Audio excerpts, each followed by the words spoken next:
So today is a big day for the property market. The Australian government will come up with their federal budget. By the time you're watching this video, you probably already know what the federal budget says. So we're all eagerly awaiting to see what's going to happen, especially in relation to some of the tax changes such as negative gearing, as well as capital gains tax discount, what that's going to mean for the future of the property market and property investors.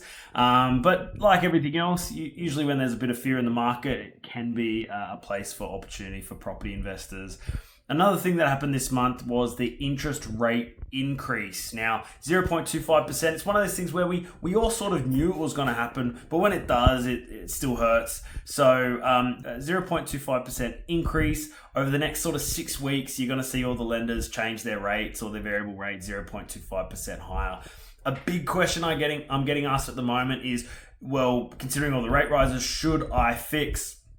And look, fixing and variable, I wouldn't go game the market on that. I think it's not a sensible idea to try and sort of guess what's going to happen with the market and choose a fixed and variable based on that. Fixed is brilliant if you love a budget. You know exactly what you're going to pay on your monthly repayments for your mortgage for the next X amount of years, and you can budget that and you can work that out. I think that's the beauty of a fixed rate, not necessarily to try and get a lower interest rate and have that fixed in, because if you've watched my 10-year mortgage video series, you'll know that interest rate isn't a huge factor in saving you money. Making extra payments on your mortgage will actually save you hundreds of thousands of dollars more interest than simply just changing your interest rate.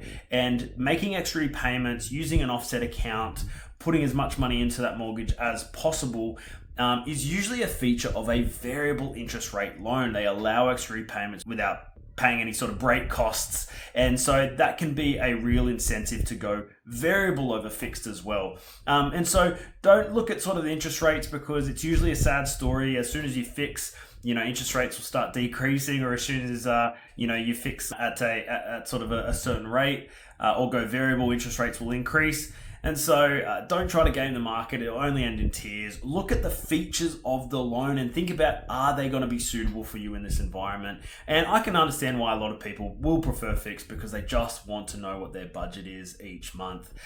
So that's the news with the rate rise. Have a look at your budget. If you haven't already, jump on the website and jump on my 10-year mortgage series. It's definitely worth a watch, and hopefully you learn a little bit there.